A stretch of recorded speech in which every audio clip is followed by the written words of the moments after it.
All right, welcome to the fourth episode of 23 Real, 20 minutes of real talk with real producers in real estate, brought to you by Ohio Real Title and hosted by me, Rick Capretta. So today I'm joined by Tonya McCulley of Berkshire Hathaway HomeServices, professional realty. I've worked and known Tonya for a couple of years now, and she's a unique agent in that she has been dual careered this whole time while becoming a successful realtor. So last year she was able to close 4.6 million, and again, as a dual careered agent is pretty difficult to do, of which about 50% of that was as a list agent. The other 50% was as a buy agent. And by doing that, she was able to be awarded with the Honor Society Award through Berkshire Hathaway Professional Realty. So ladies and gentlemen, I want to introduce you, Tonya McCulley. Hi there. Hi, everybody. All right. So, obviously I mentioned one of the big reasons I was excited to have you is that you're a dual career agent. Dual agent. But really what I wanted to first let our friends here know is that in my eyes, you're really a singer. So hold on while I try to cue this thing up really quickly. It's great. Really embarrassing. It's supposed to be.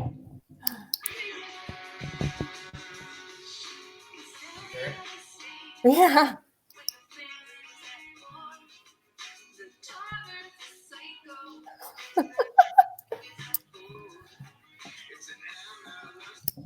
Oh no, I forgot to share it. Oh, I forgot to show everybody the funny screen here. That's all right. We'll just do a quick look at what it looked like here with Nick DeVito and Tonya McCulley belting it out there. It was great. So, but tell me how they knew that you could sing, because you obviously did a really good job. Oh, it was fun. Well, I was trying to remember just now, and I guess it came about from the very first Christmas event that I went to. And of course, they had karaoke. And I think Seth Task and I were, fighting for the stage. Shocker. Right, shocker there. And I don't know, I think David heard me there. And then I don't know what happened. And then I tried to sing the national anthem at our national convention, which was kind of funny. But then it became the national convention. Yeah.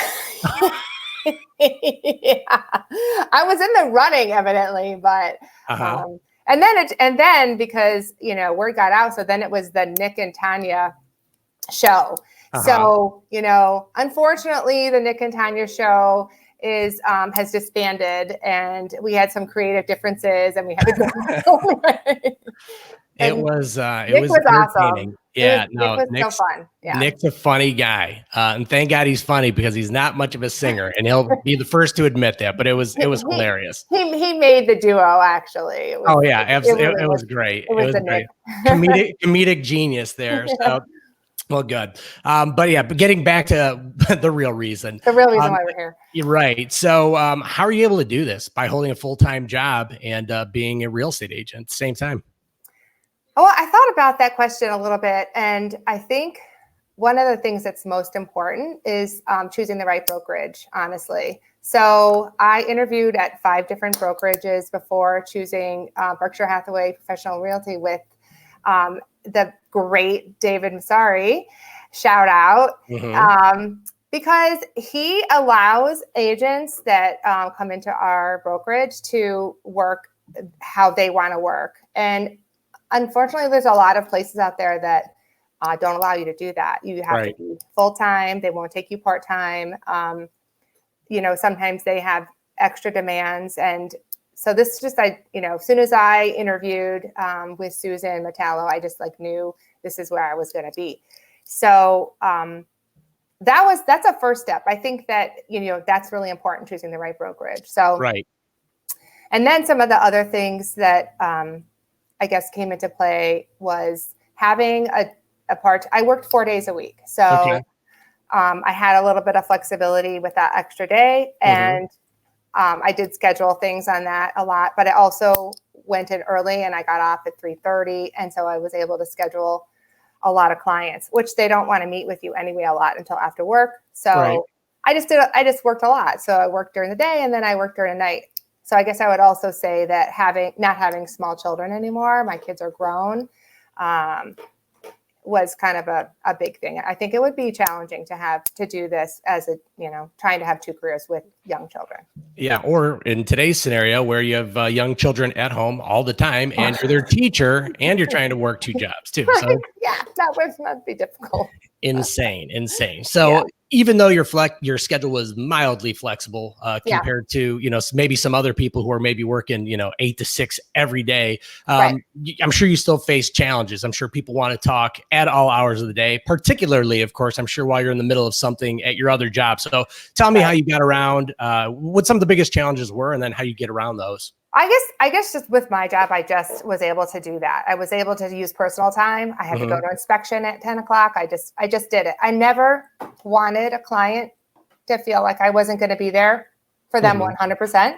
Right. So I did whatever I had to do. If I had to go and, take a phone call somewhere in another office or something, I just did. So I just had a flexible job that I was able to, manage and work around. It would be challenging if you had to be at a desk somewhere all the time and couldn't do that, because people do want to hear back from you right away. Yeah, that would be brutal. Yeah. All right, good. So that was really, I think, key, number one. And then I think it was hard for me I wanted to be at everything I could be at. So I would take my own personal time to go to my team meetings, and then I would just, book it back right away. I didn't get to do all the the touring or a lot of the things that, would have been nice to do, but I had to do whatever was the most important thing for my clients. It was really more about what I had to do for them. So good. Cool. Yeah. And then, for someone in your position who couldn't sit there and call for sale by owner and probably depend on leads coming in or coming from maybe your office, how are you able to generate most of the clients that you had?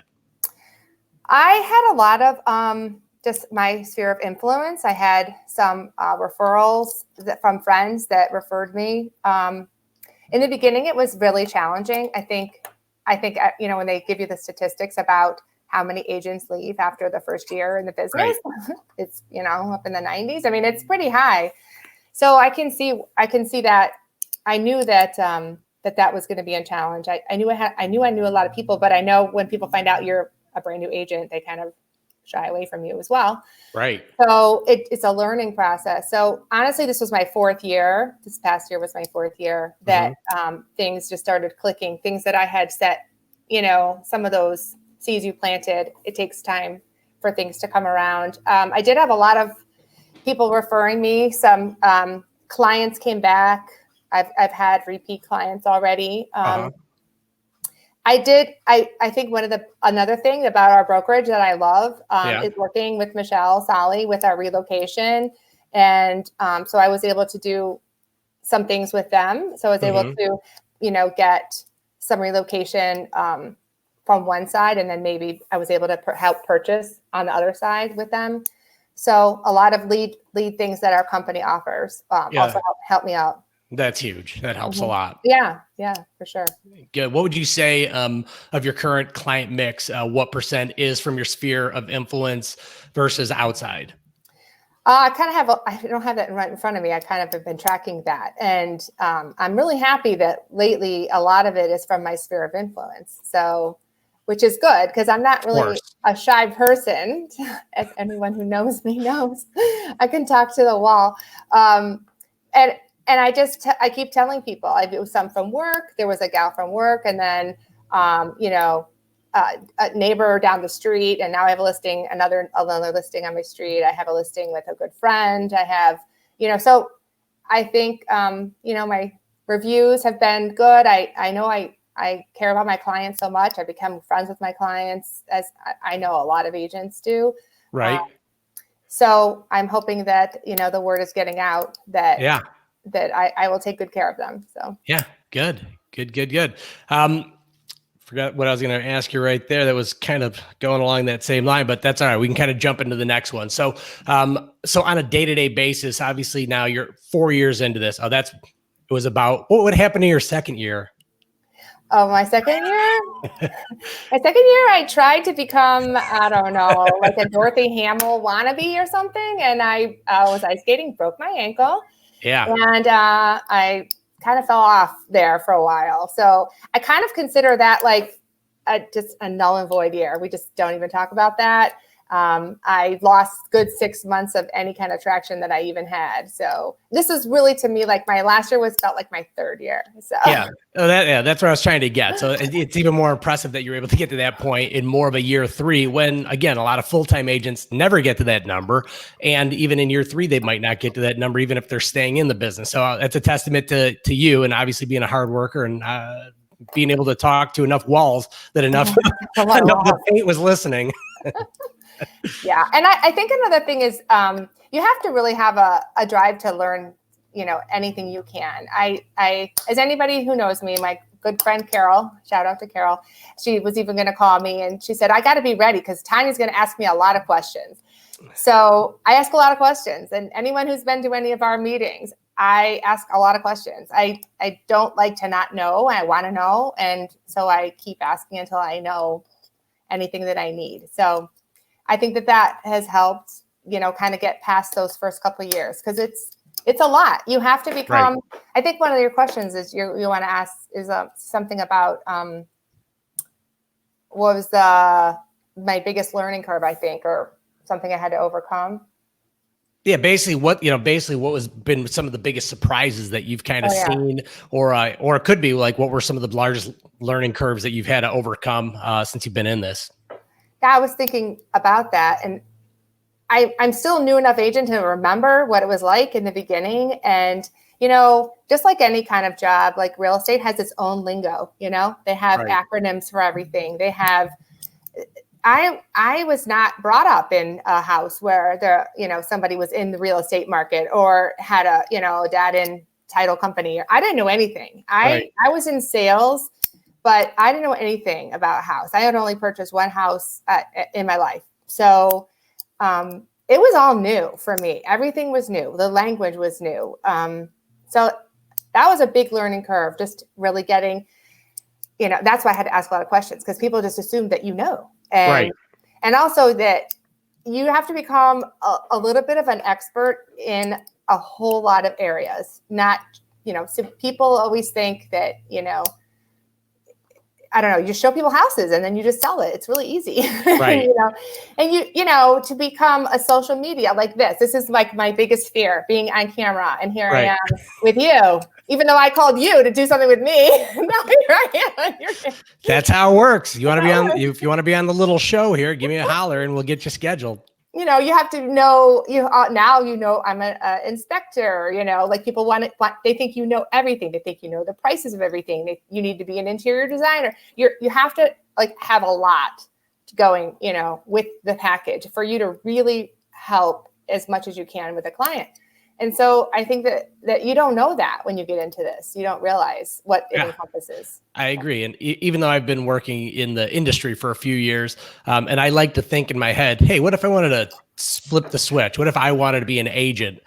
Even though I think I know so much, I don't know anything. It would be such a steep learning curve. Maybe I'd know more than you knew coming in, but right. It still doesn't mean anything. I haven't negotiated a contract. I don't know all the check boxes. I don't know anything really, other than where to find those things for my job. So there is a lot that people have no idea. They just think, hey, houses, I want to sell them. There's a lot to it.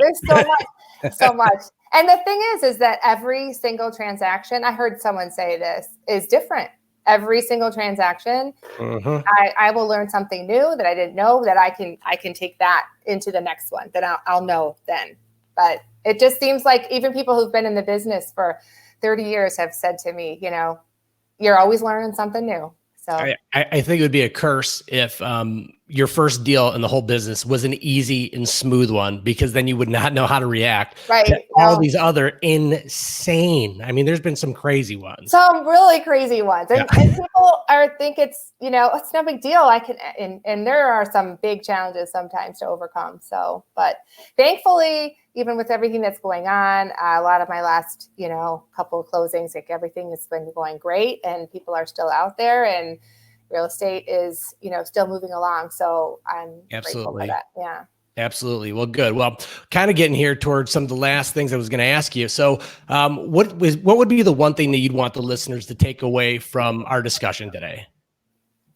I think thought about that a little bit. I think one thing would be I don't really know who's out watching your show, Rick, but if it's like at least 4 or 5 people across the whole wide world, at least live. Like if you're an agent or broker or whatever that, don't discount part-time agents. I think that not everybody can just dive in and be a full-time agent. I'm the only, sole provider. And so it's challenging.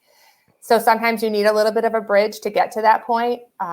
So that's one thing. And that I think that you have to know that you're going to face a lot of challenges and to have a strong desire to overcome that no matter what, that this isn't just a piece of cake, but it's so rewarding. I absolutely love doing this. I love being in real estate. I love helping people. It's one of the most stressful times of their lives. And sometimes you get yelled at and stuff has happened. I know, because then I get yelled at. So I understand. It's a chain reaction. It is a chain reaction. We've had a few conversations, but I just think that, the takeaway would be that you can make it happen if you want to, and you have the strong enough desire, and you're in the right brokerage. So I think all those things are crucial. So.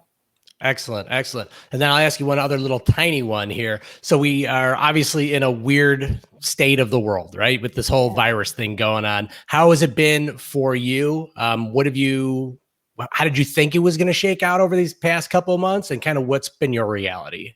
Oh gosh. Oh, that I'm not an expert in that at all. Right. Another question. Well, like I said, I'm so thankful and grateful, and that I just had several closings, and everybody still had their job. And we still made it through. I have, some more coming up that are okay.